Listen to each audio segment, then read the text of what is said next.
Hello, everyone, and welcome to another episode of the Exchange Syndicate podcast. I am your host, Chowder's Thiccness, and apparently I have the smoothest voice around. Joined with me today, I have my two normal hosts with me, Mike Skydancer and Revan. We're going to be kicking off this episode today with a quick discussion on the state of Arena. Would one of you guys like to start us off with your thoughts? How about Revan go first? Oh, fine. You got me. I'd say mostly unchanged. It's starting to get a little more on the stale side, and especially with the rumblings around bounty hunters, I could definitely see a meta shift coming soon. I mean, Sith have been meta since, March? So we're definitely due for a change, but yeah, pretty much just Traya, the triumvirate with Thrawn and Sith Trooper. Pretty much all I have. Yeah, I noticed something similar. I mean, I'm still running my Jedi team just because my Sith still are very terrible. But I've noticed a lot of trail leads with Thrawn, Sith Trooper, Scion, and Darth Nihilus. I think it's devastating because you have that Isolate and Fracture, and two of your members on your team are completely useless, immobilized. They can't do anything, right? So I think it's just a powerful team. I think it's going to be meta for a while.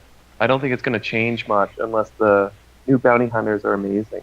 So that's what I think. Sith Trooper makes it rough for Jedi because, I mean, unless you're using like old Ben, I can't remember for sure if Bastila dispels, but that autotaunt definitely can mess up what you're trying to do with when you break out of the gate. Yeah, according to my team, Royal Guard, really. Yeah, he's really good, and you have two dispels. Like I'm running Bastila, of course, and Ezra's on the team.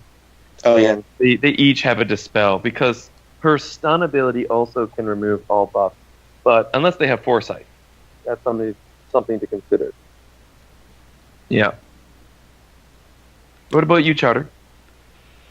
The Arena sucks. What more can I say? I've always hated Arena. I think it's the most overrated part of the game. I know a lot of people, be angry and not understand that, there's more to the game other than Arena. But you know what? I think I don't many care what people they think. don't like it, but they want to do it because it's a great way to get your crystals, for your energy refreshes, or if you save up, you can buy some sort of shipment of a character shards or some gear, right? So I think it's just a great way to get ahead in the game, but you got to really stay on top of it or you fall behind. It's just too much work for me. Once you fall behind in Arena, it is really hard to make a comeback.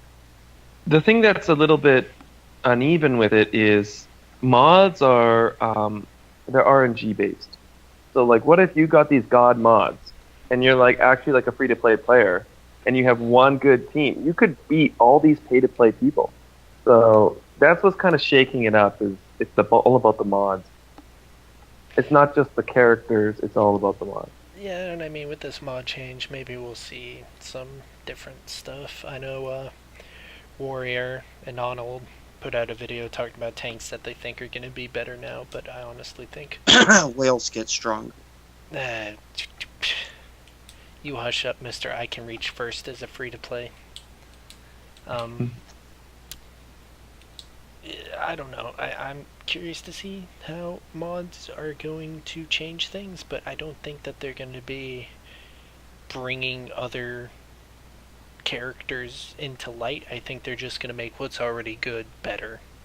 Because, I mean, right. You have the plus 100% defense on Sith Trooper. Now that defense mods are better, you can get even more defense on your Sith Trooper. Exactly. Same with Stormtrooper. Stormtrooper, underrated tank. People always forget about my Stormtrooper. Most people don't even know what his kit does. But he gains 20% turn or protection, I think, or not protection, defense per Empire ally, or is it 40%? I don't even remember now because it's been so long since I used him. It's brilliant. But He really does sound relevant, you know. I think it's a good thing because the way they went about it, it's not like you have to discard all your mods, start from scratch. Everyone's going to panic. Everyone's going to rage quit. There's going to be turmoil. It's none of that. It's just a new resource which you can collect through, like just gradual farming, and then you just upgrade the characters that you care about the most. So I think it's okay. I like the way they did it. It's much better. Yeah. Upgrade what you already have. I do wish there was a few, maybe like one mod salvage like type for each mod type. But I feel like there's a little too many kinds of salvage. It seems really complicated because I've been farming some hard nodes, and it just seems like there's like at least 8 different types of salvage or more. Yeah. And I have to like track and see what I'm hunting for, and certain nodes don't even offer what I need, yet I need that character because they're in hard modes right now. So it's kind of awkward. I'm just trying to farm the characters I need, and whatever salvage I get, I'm just going to take it, and that's great. I don't know if I like the whole mod salvage. The way I was looking at it is it could essentially be like another Gear 12 sort of thing, except for mods. Because I know they're adding mod salvage to Heroic and Tier 6 of the Sith Raid, I'm pretty sure. And it's just crazy, It just makes me not look forward to it, being a person who is pretty locked out of right. It separates the haves and the have-nots. Yeah. There is good news, though. They did confirm that this is the last, adjustment to mods, like as far as, reaching a different cap and level or whatever. This is when everyone hates it, watch them adjust it again. Yeah. Well, I guess. But this is the one thing that we have that's sort of what we can control. Because, like, all characters have the same kits, but we can place our own mods. So this is, like, the only thing that we can control, which I think is a little bit special. As much as we hate mods, with the new mod management tool that's coming out, it's supposed to, I think, make things a lot easier, and I think we're going to actually end up liking mods more. Just because we can customize. It's like whenever you play any RPG, you always want to customize your own character, right? I don't feel that way, especially now about mods, because the way I see it is by not changing secondary stats of previous mods, which is fine with me, but changing the way that stats get rolled with mods, it makes it less likely for you to get, so like speed, on a blue mod or a green mod, you're pretty much, you had a good chance of at least rolling the speed once. Yeah. So like today when I did the Aura Sing event, I got 2 mods with speed on it, but now you roll it and then it unlocks the other 2, so now everything is essentially like a quarter of a chance to get it, like with the gold mods you would sometimes get, but more likely than not buy from the mod store, and I really don't like that because it makes it hard to get good quality speed mods now from like... Yeah, I would have preferred that it rolls the existing sets first and then the second ones, and then you what are they even calling it?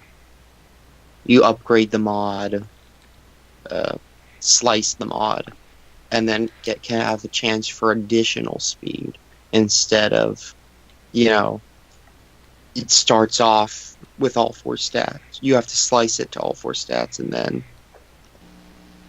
Yeah. I'm curious to see how some of the changes from 5. To 6. Is going to be, because, for all the protections mods going from 5. To 6. You only get a 0.5% increase in the amount of protection you get, but where things like defense or other things, they get bumped up far more significantly than that. So, I mean, How much was speed arrows bumped up? 2 speed to 32 speed. Yay! Yay! Yeah, it's a bit. I'd have thought underwhelming. like 35. 35 would have been a good number for me. I mean, I think it's all relative because it's all balanced. Everyone's going to have an arrow the same. Everyone's going to have a 32 Mikey, or go Thanos on us. okay. I don't know. Go Thiccness. Wipe out half the population of Galaxy of Heroes. Maybe I can finally move up that way. Too funny. I mean, but remember, Chowder, this is unbiased fair. So you or I could go too. Well, I guess I'd have feeling more lucky, time. punk. Or maybe you're lucky. Either all of a sudden I'm able to move up, or it's not my problem anymore. So either way, I'm good. Yeah, fair enough. I don't know. I just still, arena's just irritating, and I just don't care about it anymore because they're always bringing in something that knocks me down a little bit.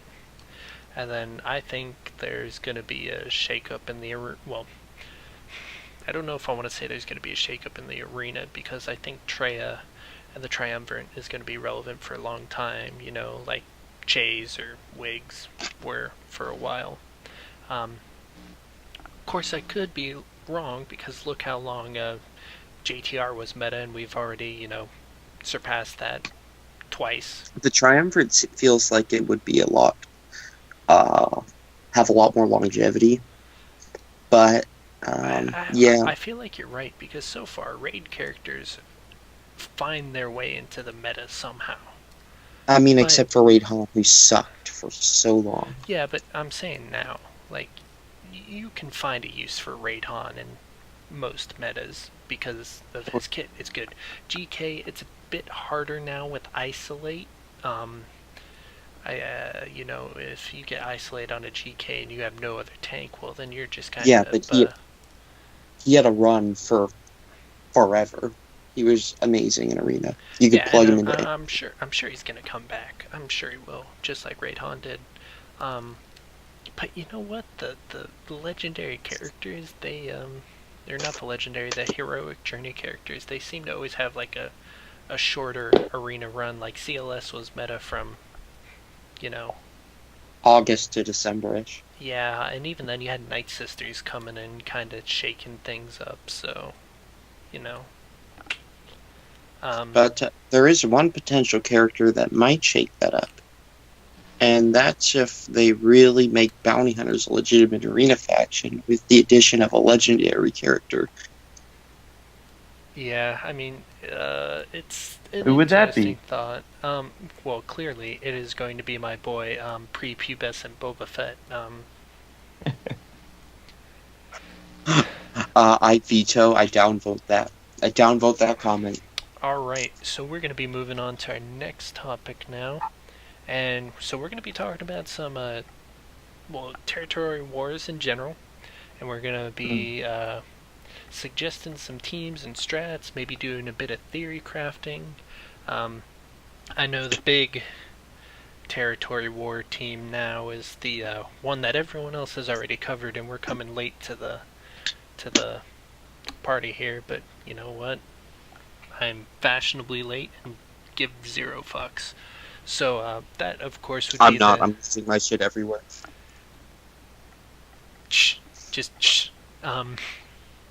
So that team, of course, would be the Kira lead with Vandor, Chewbacca, Zalbar, Nest, and L3. The most pay-to-play squad you can get for the game. Well, I guess not anymore since... No, I mean, Nest, hard Zalbar's set still 5. a paywall. Yeah, he's still... But, Kira and L3 are pretty accessible. I don't know why they made L3 so accessible, not my boy Range Trooper. I guess Range Trooper just got a fucking stick up his ass. The best squad in the game, and it's all yours for just $1,000. More than that. It's. But I mean, I know that team's we a nightmare happen to go against if you don't have, I think, Triumvirate to go against it. Um, but it does require. I mean, you'd have to Zeta. I'm pretty sure Vandor Chewbacca. I think, and to only do that for TW, you know, I think most guilds out there don't care about territory Mikey wars would that do it. much. I mean, I'm pretty Dude. knowledgeable about territory wars myself, but we happen to have the man, the myth, and the legend when it comes to territory wars with us. We have Legend. And with that would us? be Mike Skydancer. Oh, jeez. Oh, thank you. This guy is Um, friggin' boss when it comes to territory wars. Like, he Oh. and I used to work together, and man, it was enjoyable working with him. So, this is Mikey's time to shine, man. You know, Yeah, give I- us some okay. insight. Give me the best territory war team with a Lobot lead. Go. No, you're not giving me much to work with. Yeah, Hey, you really hey. boxed him in a corner there. Do you even know what The only worse Lobot's you could have gone lead was General does? Grievous. I think it has something to do with speed, doesn't it, for droids? I I'm don't not know. sure. But I All- thought. Like, I me mean, another guy, All, I come looked on. at it all I once. know is he's a character who has a droid tag, but not a droid himself. He's got Right. some. It's weird. He's got droid synergy, but no rebel synergy. It's something weird. I think it's weird I'm that not he has sure. droid synergy. I think it's like he gives speed up or something. I can't remember. Um, Yeah, yeah, TW is a it's plus very 25 complex speed mode. and 10% potency. Oh, okay. And did you know he has a Dispel Heal? Mm-hmm. Yeah, I knew that. Lawbot for for next meta. I think everyone would quit at that point since he's a single hard node. Yeah. Actually, I got him to 7 stars. I farmed that node. You are a sad, sad person. I did it only because someone in the alliance, I think Connor, I guess is a shout out. He said like someone's got to do it, and so I did it. And I was like, shit, why did I do this? Why did I listen to him? But I ended up doing it, and yeah, so I got a 7-star level I 1 told low him boss. that he should do it if he wants to start making suggestions for other people. Well, I think he was. He did self volunteer. I can't remember if it was him. It was somebody, some higher up admiral or something like that. So, anyways, as far as Tom was TW is making concerned, suggestions. TW is a very complex game mode with endless strategies. Really, I mean, Really it depends talking on up like the worst part of the game. yeah. I mean, a lot of people. Shots fired. I hate Yeah, a territory lot of wars. people don't like it. A lot of people don't like territory wars, but I think Their are- their matchmaking for territory wars is worse than like. it's pretty bad. It's pretty bad. But you can really, I think it's an attitude thing. And it's a collective attitude thing because I noticed like when I decided to get into leading territory wars, I invested a lot of time into making like PowerPoint slides and like I was really like just theory crafting, you know, like in my bubble bath, drinking some red wine, and then all of a sudden like Whoa, things going just kind fancy of on together. us here. We're I laymen. know. I'm really suave. And all of a sudden things just started to come together and I just started trying strategies and then all of a sudden the guild were quite responsive to like the plans that I was making. I got a lot of positive feedback, like the PowerPoint was looking pretty good and then all of a sudden we started winning more and then it started to like naturally just build more morale. And I think everyone just started feeling a lot better and then all of a sudden it went from like not giving 2 shits to like, hey, it's not fun. They don't think it's fun, a lot of them. But they think, hey, we can win if we just do what we've been doing.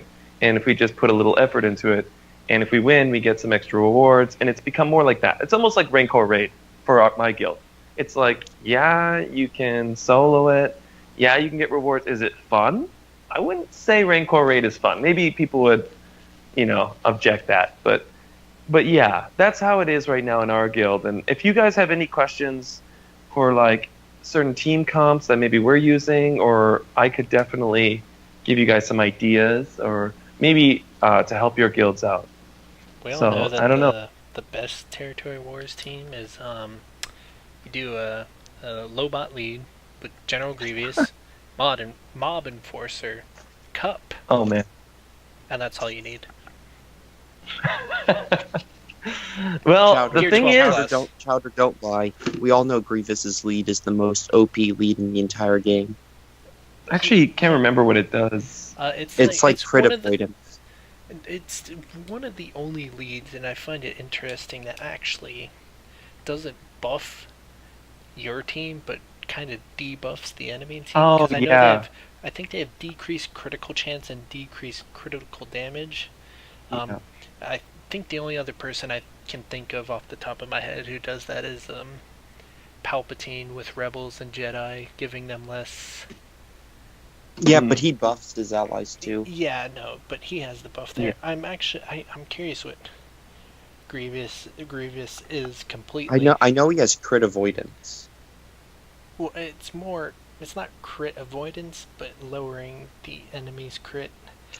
So all enemies have 20% less critical damage and 20% less critical chance. Oh. Well, It's very weird. It's not weird, it's simple, it's just bad. Well, I think it's weird because I regret It's taking not him to effective. Gear 7. I it's took not him a to Gear CG 7. typical thing. Yeah, I mean, Mhm. I bet they are trying to make it to counter like the old droid meta, where it's all about critical hits and critical chances. Yeah. I don't know when they added him into the game, but he's Well, just, it completely failed. yeah, he's not good. Grievous has just been a trophy character. Exactly. He's just like a trophy placeholder. The If you BSB guys, and Vanguard uses him in Arena. Yeah, but Really? he does that for the irony, the memes, which I respect. that's kind of cool. If you guys want a really interesting territory war team that my guild's been running, and I'm going to reveal a little secret. I hope they don't get angry, but I mean, whatever. This game's common knowledge, but we've been running a team. It's basically a Night Sister team on D, but it's anti-troopers. So what we're running is Put running Nest in there. Yeah, we're running Nest in there, but the trick is you don't actually want a paper zombie. You want a tough zombie. So we're actually running this, and we actually got quite a few defensive wins on those teams. Like Thiccness, I'll shout out Thiccness, and he got like 12 wins last time with this team. And another substitute for Nest would be Wampa, but Nest is faster. I definitely recommend And Nest in this team. But the comp is compositions MT, Asajj, Daka, and Strong Zombie with Nest. Some people run Acolyte, but yeah, Strong Zombie is actually pretty good in this team. I think it's really good because unless they dispel that taunt, he's gonna hang on to that taunt, right? And then next time he goes, he can hit somebody and then just regain taunt. Hey, Mikey, quick question for you. Could you not use Acolyte instead of, say, Zombie and use Nest almost like a tank? And so as Acolyte's the last person remaining, they have to keep targeting I think if Nest? you were to use Acolyte, I would switch up Daka. If you're going to do that. I mean, but it's more, I just don't know about that comp. I mean, but I wouldn't do that. What I'm saying, if you were. I mean, it really comes down to if you can get Annihilate fast enough or something of the sort. Because, I mean, Nest is the king of 1v5s clutching it without, some sort of Annihilate. So, which makes me wonder, with bounty hunters, how the fuck you're supposed to kill her in the new Galactic Bounty event, but that's for another time. The problem is you have to consider many things with that, though. Like, you wanted Annihilate. Like, if we're talking Darth Nihilus Annihilate, you're not going to get annihilated because they're throwing Darth Nihilus on their defensive teams. The only way is if they use bounty hunters with, like, Boba Fett or something like that, right? But you know what I mean? Like, I give no fucks about territory wars, so I just set all my good shit to defense and then keep like troopers for attacking. yeah. I know a lot of people have that attitude now, and I don't blame them. The mode is like, it's pretty. It can be very annoying because there's a lot of time involved. It's because they're I heavy air quotes on this matchmaking. You know, you can have a GP difference of 10 million, which is huge. A lot. So it's like if you're at the bottom of a bracket, you're gonna have the hardest fucking time winning because you're outranked by 10 million GP. And while that means when you get up to the higher bracket, you're getting to experience, now you're on the other end, but there is also the way to exploit it where people sit out so you can lower your GP to be in a different, almost guarantee yourself a win. There are just ways that you can exploit the current system. Yeah, I've heard of that. But our guild just does it legit. We don't exploit the GP. And last time, I don't think any of our guilds do. We fought a 10 million GP guild, like higher than what we had. They had 10 million more, and we actually ended up winning. Yet we've faced guilds that like had 2 million. Like we just lost our last territory war, which is we had a lot of wins. Like we had a win streak, and we lost, and they actually had 4 million less GP than us. So I don't know if it's everything. Like, it's a factor. It's not as drastic, and I mean, you know, you guys are operating top end, whereas we're not. So it's where that GP really makes a difference. And there's also fake JP. Like some people just like boost things to 85, but they're like 3-star. Like you know what I mean? Like there's a lot of like credits going into characters, but there's no value to them. It's just, I call it fake GP, fake GP. Yeah, I could have a much higher GP if I bothered to take all my level 1 characters to level 50 and then slap all the gear that I have on them. Yeah. But I am too lazy to do that, and I feel it's a waste of credits.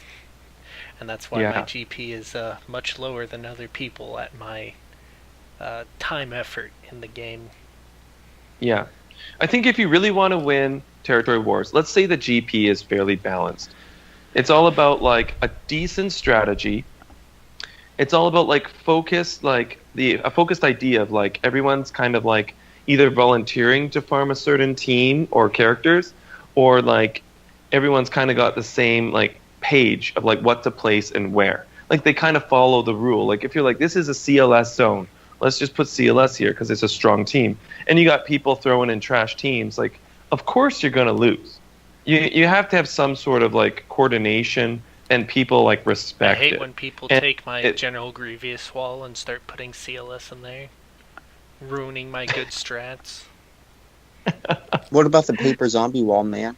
That one's the hardest to take down. Yeah, there's a paper zombie wall strat. It's a secret one. I don't know if I want to tell everybody. What, do you only put like Acolyte and Zombie in, and then you just... No. Let's not get into it too much because we don't want to give away the secret. Yeah. Anyways, there are a lot of different teams. The true formidable wall is, the Hermit Yoda wall, where it's just Hermit Yoda. That one was impossible to take down, trust me. I tried. Those heals.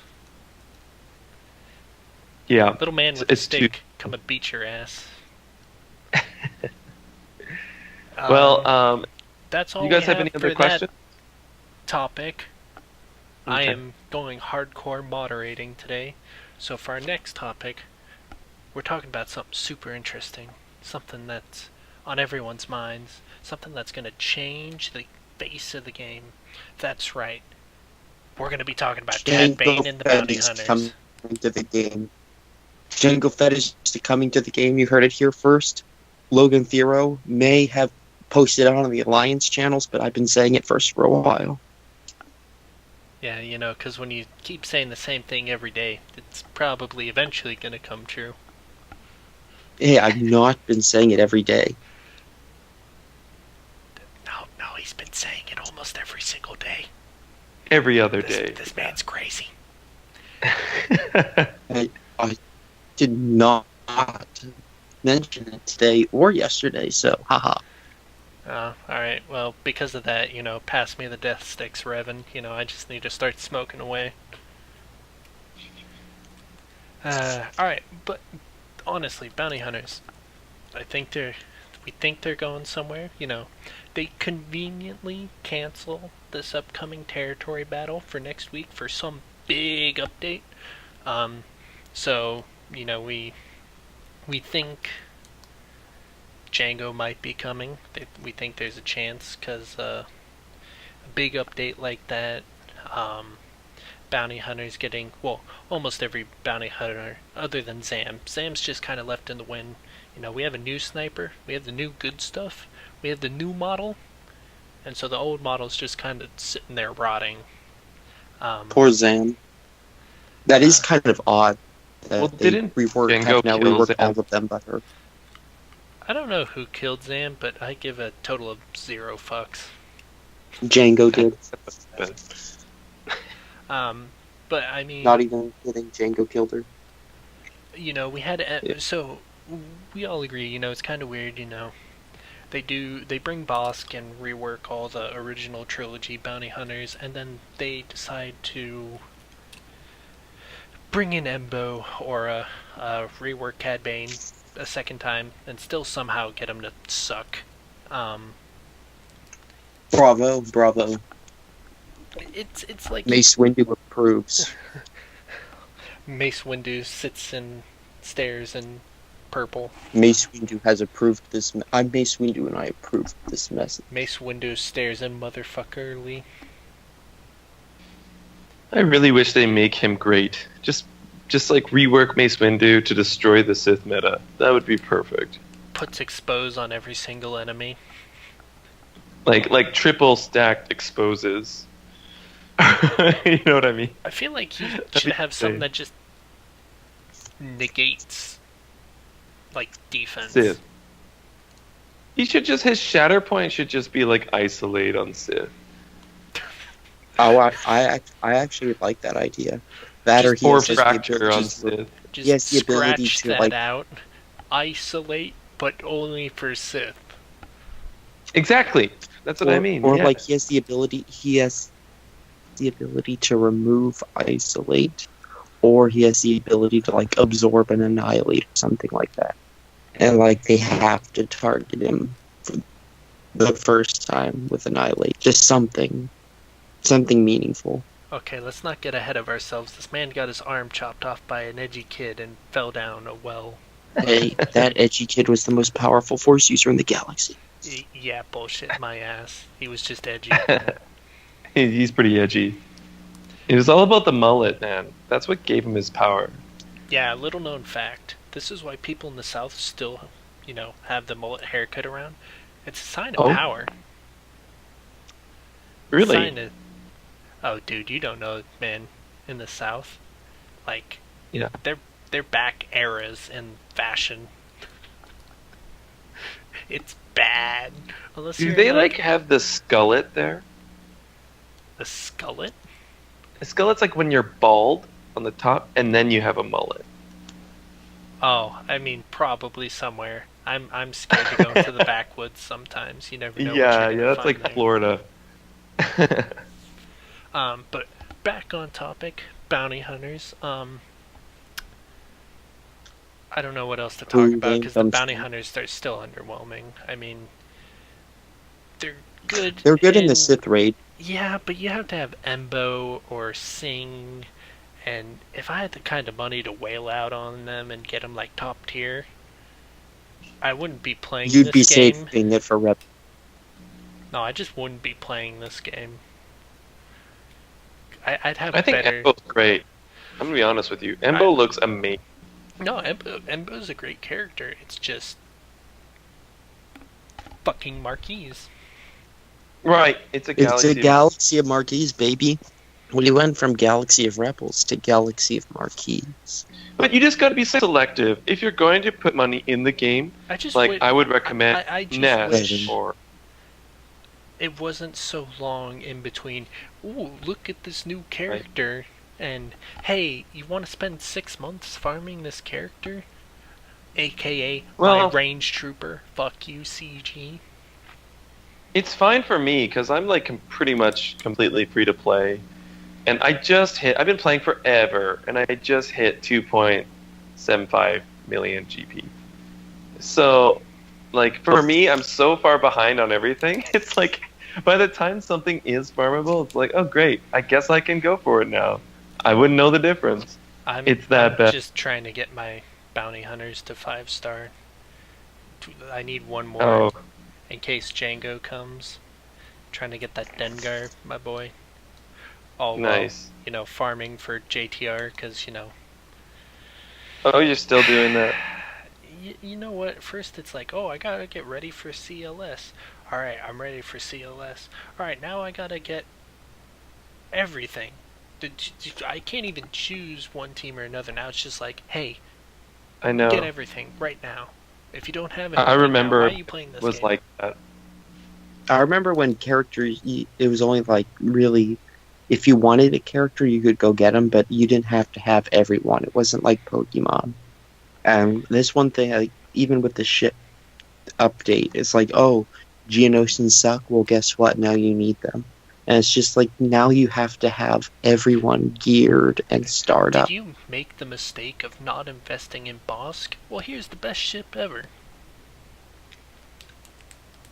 That's Yeah, what it well, feels you like. know, well, yub, Basically, you know. that ship is just like it's like concrete now with the idea that you must gear up Bosk, which Yeah. isn't a bad thing because he is actually a good character. So it's not terrible. If it was Sam Wessel, if she got that ship, everyone would I like would still flip. put bounty hunters as a B or C team. I would go B mainly because raids, but you Yeah, need they're okay. Bosk and Aura TW. to really be able to do anything, or Embo. I mean, Greedo, you can put him in with Boba Fett for Phase 3, but the team has so much RNG, and Greedo is a fucking whore for stun cuffs. It's not funny. Mm-hmm.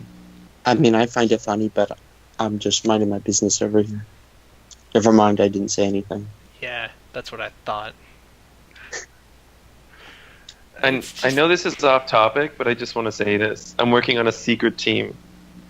I'm working on Ewoks. I'm kicking you I out of think this they're call off- right now. Just No! You're a year behind.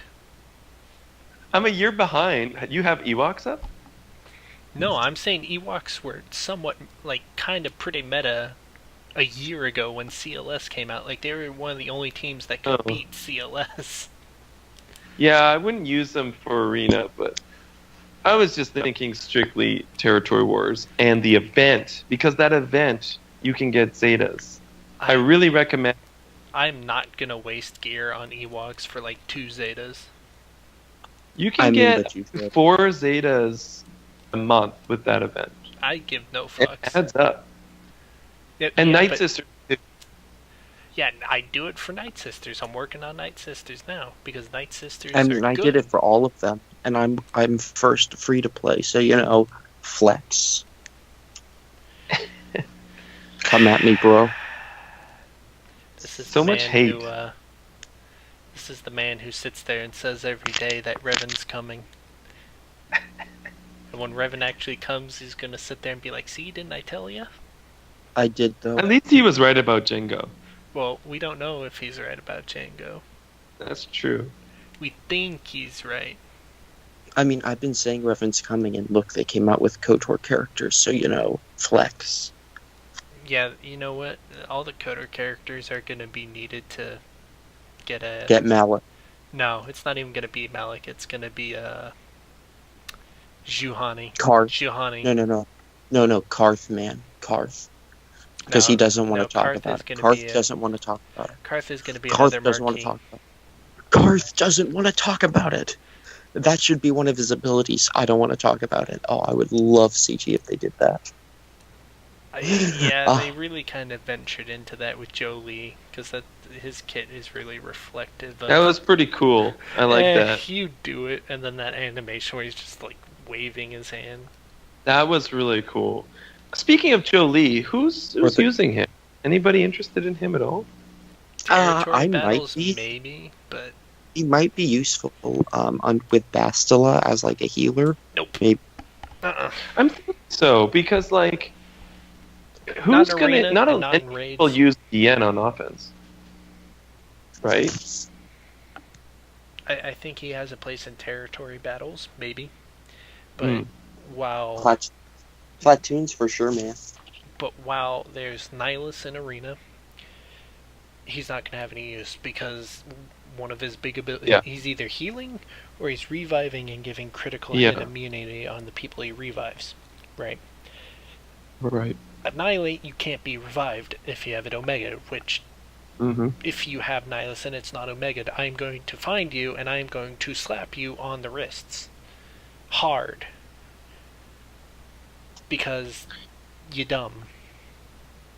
He has to be used in a mode where DN isn't going to be a problem, so we're probably looking at territory battles and territory wars. If you have it in a team lingering in the back, and they already use their Dark Nihiluses, right? Yep, but I mean, I think he only revives Jedi allies, I think. I can check right now. I think so.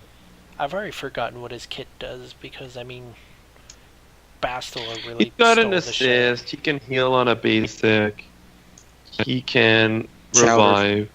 Chowder, I'll tell you what his kit does. It'll help you get Revan. You heard it here first, folks. You heard it here first. I don't know, because there's literally no synergy for a full Old Republic team, I feel like. Like, maybe? That's because Revan hasn't come in yet. Remember, he united everyone in the game, you know? I'm gonna slap you. I'm gonna slap you silly. I know, I bring people together. Because, I mean, Bastila is the only one with a leadership, but her leadership would only benefit Jolie. Mission and Zalbar have some pretty good synergy, and I can see that working with the 2 assists. Maybe. But it feels like... Alright, so let's see. Let's see what Mr. Jolie is doing. On a basic... physical damage and recover 30% health. If this attack deals any damage, reduce Jolie's cooldowns by 1. You do it. Target other ally assist. Heals that. I just thought of a use for Jolie. So, one of those things, at least for me, that I have to think about is trying to maximize my damage in raid. So I want to find teams that I can use for heroic Sith raid when I'm there. And you know how in all the non-heroic raids there's the team that uses Hera, Jawa Engineer, First Order Officer, Thrawn, and Consular? Yeah. Well, you can't do that team in heroic because you want Thrawn for phase 2, and you can't use any other assist-based characters because Nihilus is stacking tenacity every time that he is attacked. So that's why you're using First Order Officer to grant the 100% Terminator to Jawa Engineer. Same thing with Thrawn, and then Hera calls him to assist. Engineer. So, I remember going through this, and I'm surprised I completely forgot about Jolie, but I want to see if there's another character who would just call someone to assist and not do damage to themselves, and I couldn't find anyone. But now that Jolie's in there, and I mean, you don't use Jolie for any phase in the raid, so... Suggestion, what about Hermit Yoda? He brings in let me know when you have him 7-star. Yeah, that's true. But, I mean, I guess you could use Hermit Yoda so long as he doesn't get killed. He can stealth. Yeah, he can, but Nihilus is still, going AoE drains and whatnot. Or, Revan, you want to talk about your experience? With what? Remember what you were saying earlier today with Hermit Yoda? Oh, yeah. Screw you, developer who made Phase 3. I hate you so much. I thought you said it was Phase 2. It was. That was with Scion. Yeah, that was one of the worst RNG runs I've ever had. He kept taking out my Resistance Trooper. I finally got a good run going. I probably had about 3.5%. And Hermit Yoda's getting targeted. It's just him and R2 left, so I stealth Hermit Yoda with R2. R2 gets taken out by Scion. Hermit Yoda doesn't escape, and instead Scion takes another turn and one-shots him. Needless to say, I was pretty salty. I may have said a few things about the developer's mother. Revan, are you ever happy with CG? Has there been a time? No. Have they done anything right? They brought Bastila in the game. Well, maybe once or twice. But I can't so I'm looking at recollect Jolie real quick. So his revive is dispel all debuffs on target ally and they recover 40% health. Then revive all defeated Jedi allies at 80% health and grant them crit hit immunity for 5 turns. So, I mean, it's not bad. I wouldn't. It's so Jedi synergistic. If That's they the put problem. him And on a Jedi lacked it. if they put him on a Cantina node, because I'm getting engineered to 7 stars regardless, because the next droid meta is coming. You heard it here first. I'm the new Revan droid meta. Droid meta coming soon. Downvote! Hey, fuck you. If that's Fuck the you, case, you're I'm going to bring dick. out my Eoth Koth. Make Eathcoth great again. Yeah, No, and no, my, but you're Mikey. what's his name? I'm a Gundai. Yeah, you are gonna die. It'll be called the let's make the really obscure Jedi no one farmed or geared great again meta.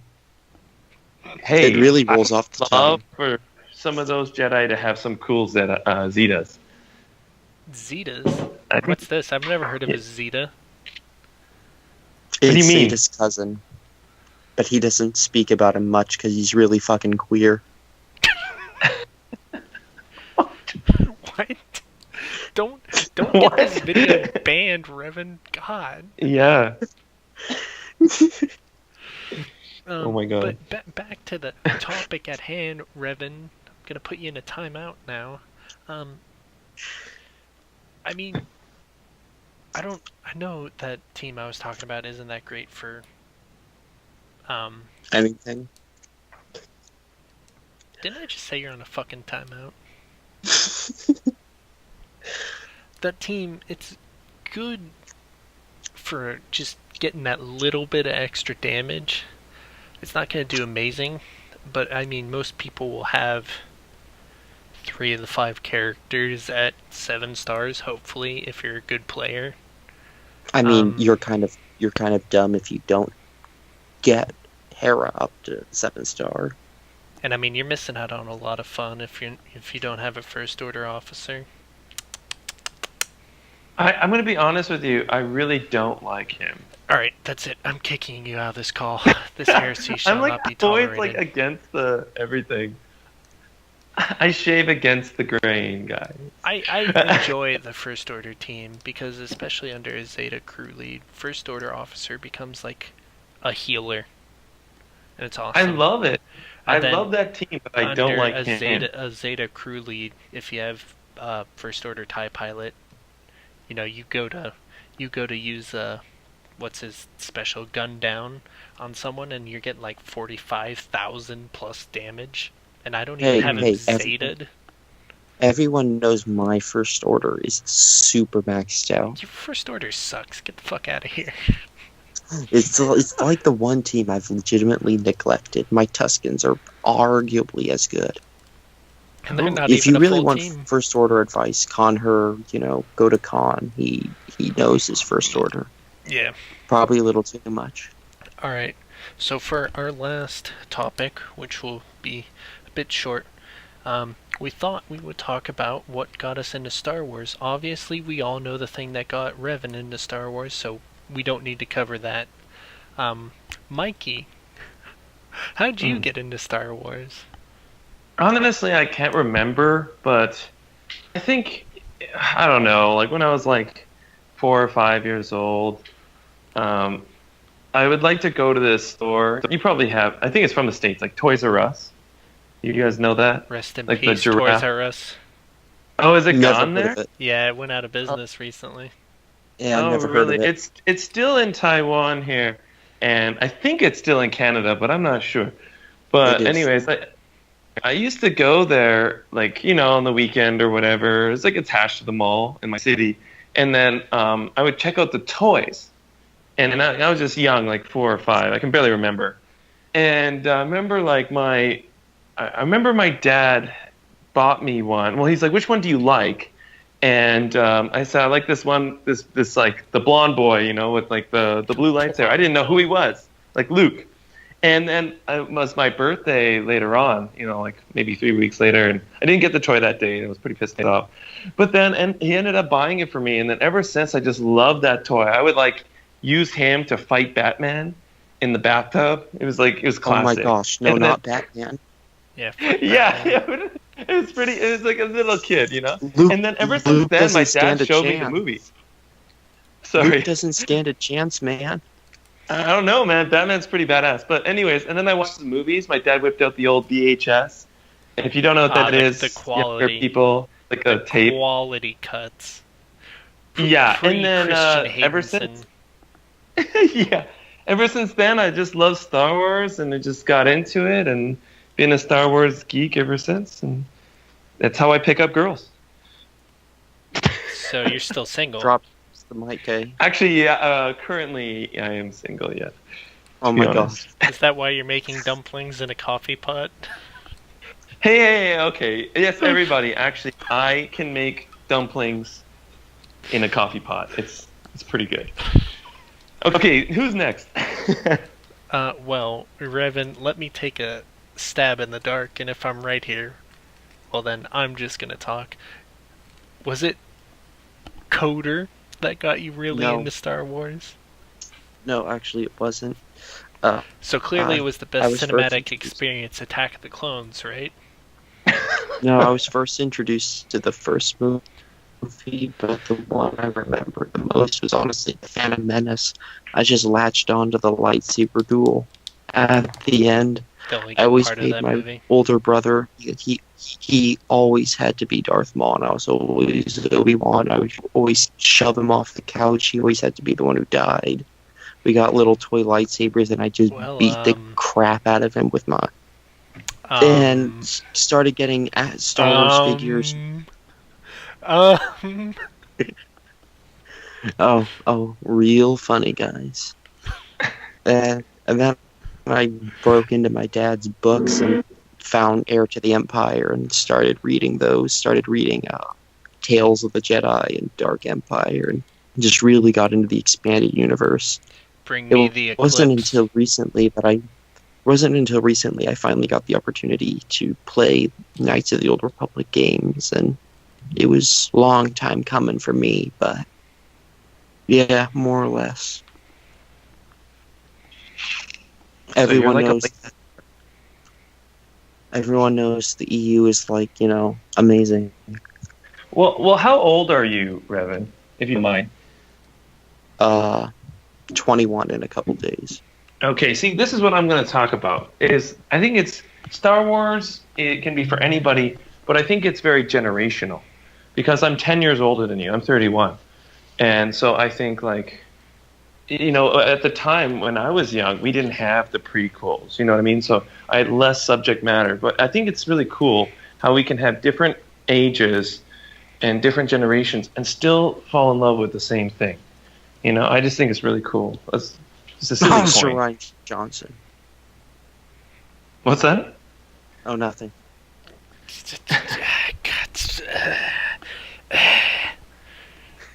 We're gonna have the SJWs on us now. Thank you. We're gonna have Tom Riddle on us now. Thank you. Darn it. I'm sorry. So what? That leaves me. How did I get into Star Wars? It's fucking lasers and space and laser swords and shit. How can you not get into that shit? Well, girls, I guess. Nah, man. Even girls can get into that. Hey, Mai and Dana are two of the biggest Star Wars fans I know. Yeah, see, proof right there.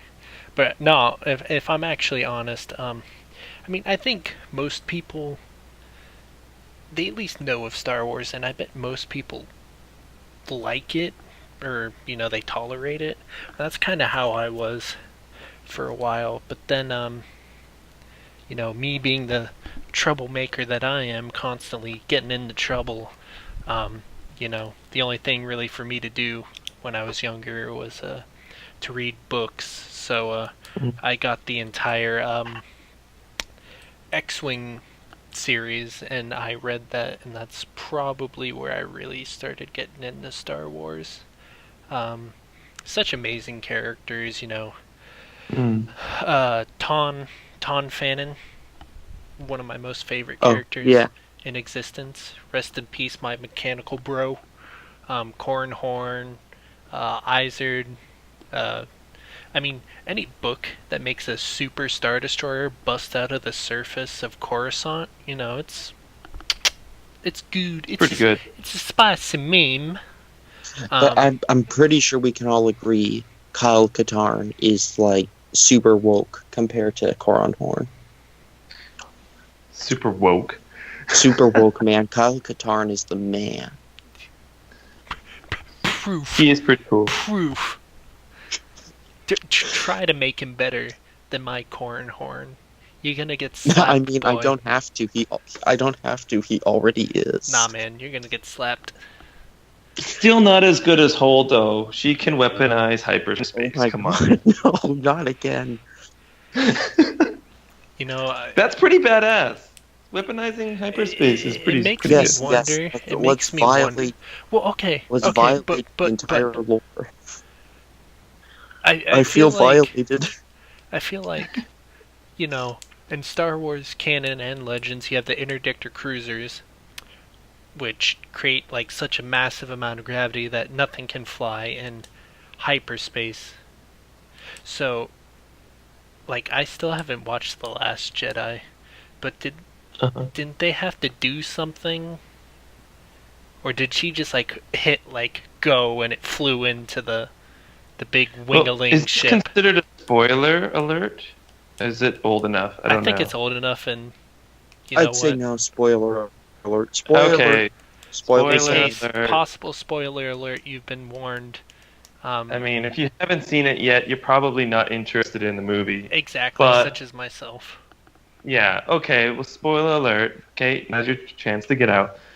I think she just, as far as I remember, she just hit the fucking button. She was just like, let's do this. I know the big wingling ship that Snoke's on is like 60 kilometers long, which makes it like the largest ship in Star Wars. How is that thing not producing enough gravity to pull a ship out of hyperspace? Like, their ship was kind of big too, as far as I remember. It was like it was a fairly big ship. But that doesn't matter. I would figure. And the distance, they had a weird distance. Because it was like some weird, like, they were chasing them and they were running out of fuel or something weird like that. And, like, they were chasing them and they were at a distance where, like, the cannons could not hit them. So I wonder if that's the same distance where the gravity wouldn't affect them as well. It's just one of those things, and then it also brings into fact, like, how come no one just thought of, like, taking a rock and just throwing it through hyperspace to kill something? Well, now that they can weaponize hyperspace, that's the stupid thing. Because before it was like a fold in space. Like, you don't go through something, like, physically. It's almost like ethereal, right? No. So but now what happened in EU was every hyperspace drive, because you had different classes of hyperspace drive, they had essentially a failsafe. You could fly straight into a star, and if you did that, you'd die. Yeah. But they had a sensor that would, trip somehow if you got too close to a massive object and pull you out of hyperspace. That's how the interdictor cruisers that the Imperials used worked. They had gravity well generators, and see, this is another thing from the X-Wing series that you learn. And they can, if you know like where something's going to be passing through in hyperspace, you can rip them out by triggering that failsafe. So what that means is What that means is now in canon, you can slap a hyperdrive on a moon and send it into a sun. Yes. Sounds pretty cool, to be honest. And then that makes me wonder, so how do the interdictor cruisers in, actual canon now work? There aren't any. I'm pretty sure there are somehow. Well, they reworked their whole, Star Destroyers. There's some in Rebels, I'm pretty sure. Some interdictors that were in Rebels, I think. Yeah, but Rebels is separate from The Last Jedi. No, it's totally different. It's still canon. It's still canon, but it's different. Yeah, but it's just one of those things where, and I'm not going to sit here and say that EU always got its shit straight, but... Because it didn't. No, there was a lot of that there, too. I mean, some of the shit they had in fucking Legends... Stay away from the Black Fleet Crisis series. Yeah. Yeah. But I mean, it felt like I remember my mom came home with a book one day, some Star Wars books, and the first one was the Black Fleet Crisis. I was like, oh yay, and then I see Black Fleet Crisis, and I'm like, oh fuck, no, burn it. The Satan, the devil has entered this home. And yeah. I feel like Legends at least got its built off each other nicely when it came to the general rules and physics of Star Wars. It was consistent. They had some weird shit in there, looking at you, Death Troopers. What about you, Zong Long? Oh man, everyone loves the Vong. I mean, the Vong Insert sarcasm. They're weird. They're cool, but weird. And then also with them came the Abominors and the Silentium and those implications, and it's just weird. Abeloth. Ooh, not Abeloth. Well, we don't talk about Abeloth. Whenever you don't understand something, we could just say it's the mysteries of the Force. I mean, that is what Abeloth is, when you're just like, I'm going to take a little bit of good with a little bit of bad to try and become immortal. Oh, I'm a Lovecraftian horror. Basically, Abeloth is like a Thanos in a way, just purify everything, No, Thanos is kill half of everything for the sake of the other half can live. Abeloth is just I must kill to kill. Because fuck you. It's like a purge. It's like a purge. Well, yeah. That is unfortunately all we have for this time around.